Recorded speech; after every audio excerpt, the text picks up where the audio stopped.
2024లో కుంభరాశి వారికి సో ఓవరాల్గా ఎలా ఉండబోతుంది?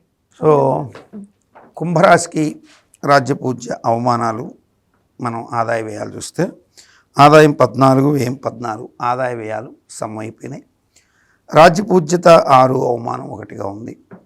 ఈ కుంభరాశిలో ధనిష్ట నక్షత్రం, శతభిషం, పూర్వభాద్ర 3 నక్షత్రాలు ఉంటాయి. ఈ ధనిష్ట నక్షత్రం వాళ్ళకి ఈ సంవత్సర ఫలితం మనం చూసుకున్నప్పుడు వీళ్ళకి రాజపూజ్యత ఉంది, అంటే రాజ సన్మానాలు ఇవన్నీ కూడా ఉంటాయి. అట్లాగే శతభిషం వాళ్ళకి యుద్ధ భయం వెంటాడుతుంటుంది. పూర్వభాద్ర వాళ్ళకి భూషణ ప్రాప్తి, అలంకార ప్రాప్తి, ధనకనక వస్తువాహనాలు ఉంటాయి.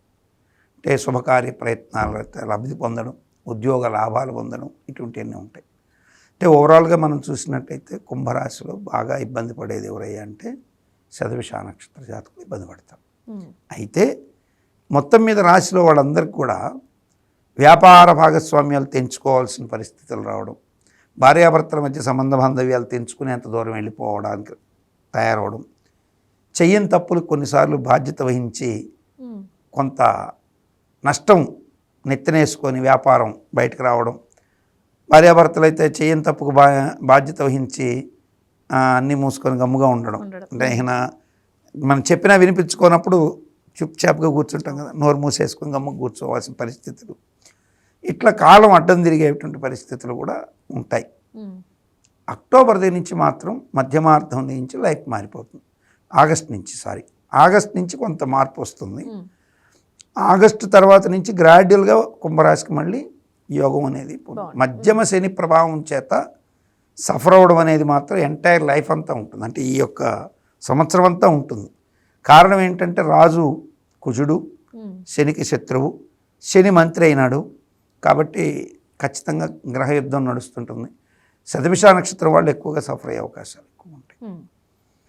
రెండోది ఏంటంటే ఉద్యోగులకి చేస్తున్న ఉద్యోగాన్ని అతి పౌరుషానికి పోయి పైన ఏదో అన్నాడని, ఇప్పుడు సపోజ్ ప్రైవేట్ జాబ్ చేస్తుంటాడు, పైన ఉన్నటువంటి ఎంప్లాయర్ ఏదో అన్నాడన్నటువంటి పై అధికారి, అంటే వీడు బాస్ ఏదో హెచ్ఆర్ ఉంటాడు, ఏదో అన్నాడని వాడు నన్నే టార్గెట్ చేశాడని చెప్పేసి రిజైన్ ఇచ్చేసి వచ్చేసి జాబ్ లేకుండా కూర్చునే పరిస్థితులు ఇట్లాంటివి కల్పించడానికి ప్రయత్నిస్తాడు. మీరు కొంచెం యోచనతో సంయమనంగా ఉంటే ఖచ్చితంగా పరిస్థితులు అయితే మీకు అడ్డం జరగవు. కుంభరాశి వాళ్ళకి ఉద్యోగస్తులకి అద్భుతంగా ఉండేదానికి ఈ నిర్ణయాన్ని కొంచెం మనసులో పెట్టుకోవాలి. ఎవడన్నా మిమ్మల్ని కావాలని కొంచెం ప్రొవోక్ చేస్తున్నాడు, రెచ్చగొడుతున్నాడు అనుకున్నప్పుడు సంయమనంతో ఉండి మరునాడు ఓపికగా నువ్వు అతను కూల్గా ఉన్నప్పుడు నువ్వు కూడా కూల్గా ఉండి ఇంటి భాషలు అన్నావు అని కొంచెం కూల్ మెథడ్లో వెళితే పరిష్కారం అయిపోతుంది. అక్కడ ఆవేశాలు జరిగేటప్పుడు కనుక వీళ్ళు వెళితే డెఫినెట్గా అందుకు వీళ్ళు రిజైన్ చేయడమో, వాళ్ళే వీళ్ళని రిజైన్ చేసేటట్టు చేయించడమో చేస్తారు. లాస్ట్ ఇయర్ కంటే లాస్ట్ ఇయర్ చాలా బాగుంది కుంభరాశి వాళ్ళకి. ఈ సంవత్సరం మాత్రం ఇట్లాంటి ఫలితాలు ఉంటాయి. లాస్ట్ ఇయర్ బాగుందంటే చాలా వరకు కష్టించిన వాళ్ళందరికీ మేలే చేశాడు శని, పెద్దగా ఇబ్బంది పెట్టలేదు. ఈ సంవత్సరం మాత్రం ఇబ్బంది పెట్టట్లేదు, కానీ ఇటువంటి పరిస్థితులు క్రియేట్ అవుతుంటాయి. ఇక్కడ మనం సిచ్యుయేషన్ మన కంట్రోల్ దాటకుండా చూసుకోవాల్సిన అవసరం ఉంది. కొంచెం ఓర్పుతో నేర్పుతో కనుక ఉంటే డెఫినెట్గా సక్సెస్ఫుల్గా వెళ్ళిపోయే అవకాశాలు ఉంటాయి. వ్యాపార భాగస్వామ్యాలు తెగేదాకా లాక్కూడదు, భార్యాభర్తల సంబంధ బాంధవ్యాలు తెగేదాకా లాక్కూడదు.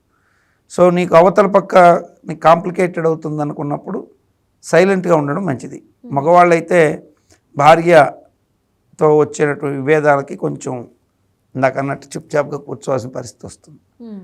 కాలం ఈరోజు వాళ్ళదనుకుని కొంచెం ఓపిక ఉండడం మంచిది. అట్లాగే ఆడవాళ్ళు కూడా తెగిపోయిన సంబంధ బాంధవ్యాలు భర్తతో పునరుద్ధరించుకునే ప్రయత్నం చేయడం, లేదా భర్త ఆదరణ లేదు అనుకున్న వాళ్ళకి ఈ సంవత్సరం అద్భుతంగా ఉంటుంది. ఖచ్చితంగా ఆదరణ లభించే అవకాశాలు ఉంటాయి. నూతనంగా స్థిరాస్తులు కొనుక్కోవాలి అని ప్రయత్నాలు చేస్తూ అవి ఫలించినటువంటి వాళ్ళకి ధన లాభాధిపతి గురువు శత్రుగతుడైన కేంద్ర స్థితిలో 4వ ఇంట్లో ఉన్నాడు కాబట్టి ఖచ్చితంగా స్థిరాస్తులు కొనే యోగాలు పుష్కలంగా ఉంటాయి. డెఫినెట్గా ఇల్లు లేదు అనుకునే కుంభరాశి వాళ్ళకి ఈ సంవత్సరం ప్రయత్నిస్తే ఇల్లు లభించే అవకాశాలు ఉంటాయి. అన్ని కాగితాలు జాగ్రత్తగా పెట్టుకొని మీ దగ్గర ఉన్న డౌన్ పేమెంట్ పెట్టుకొని ఏదో ఇంటికి ప్రయత్నం చేయండి, సక్సెస్ఫుల్. ఇల్లు కట్టే ప్రయత్నం చేయండి, సక్సెస్ఫుల్ అయిపోతాం. అంటే కాలం మిశ్రమం కన్నా బాగా ఉంది. అంటే ఓవని సూపర్గా యోగించకపోయినా మిశ్రమం కంటే యోగంగా ఉంది. అంటే నూతన గృహం కొనుక్కునే యోగం ఉంది, ఉద్యోగపరంగా ఆ థ్రెట్స్ని అధిగమించగలిగితే బాగుంది, భార్యాభర్తల సంబంధ బాంధవ్యాలు కొంచెం జాగ్రత్త పెట్టుకుంటే బాగుంది, అన్ని రకాలుగా బాగుంటుంది. ఆ మిశ్రమాన్ని కరెక్ట్ చేసుకోవడం యోగం ఉంటుంది. ధనాధిపతి ఉన్నాడు కాబట్టి ధనం ఫ్లోకి అయితే ఇబ్బంది ఉండదు, ఖచ్చితంగా ధనలాభం ఉంటుంది, బ్రహ్మాండమైనటువంటి లాభాలు అయితే ఉంటాయి. సో ఉన్న నెగిటివిటీస్ తొలగించుకోవడానికి ఏ దైవాన్ని ఆరాధిస్తే బెటర్ అంటారు? వీళ్ళు ఎక్కువగా ఈ సంవత్సరం లక్ష్మీదేవిని, దుర్గాని, దీంతోపాటు వీళ్ళు లక్ష్మీ నరసింహస్వామిని ఆరాధించాలి. దుర్గాదేవిని, లక్ష్మీదేవిని ఆరాధించుకుంటూ లక్ష్మీ నరసింహస్వామిని కనుక బాగా పూజ చేసుకుంటే కుంభరాశి వారు సింహంలాగా బ్రహ్మాండమైనటువంటి పవర్ఫుల్గా వస్తారు. ఉద్యోగంలో మిమ్మల్ని పైన ఇన్సిస్ట్ చేసే పరిస్థితి ఉంది, లక్ష్మీ నరసింహోపాసన చేస్తే మిమ్మల్ని చూడగానే వాడు సింహం చూసినట్టు వైపుగా మోగిపోతారు. భార్యాభర్తల సంబంధ బాంధవ్యాలు, భర్త కొంచెం గంభీరంగా కనపడాలంటే లక్ష్మీ నరసింహోపాసన చేస్తే భార్య అతి నోరు కలిగిందైనా కొంత సైలెంట్ అవుతుంది.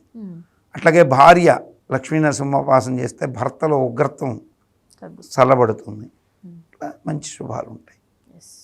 సో ఓవరాల్గా అయితే బాగానే ఉంది, చక్కగా ఉంది. రైట్ గురు. ధన్యవాదాలు.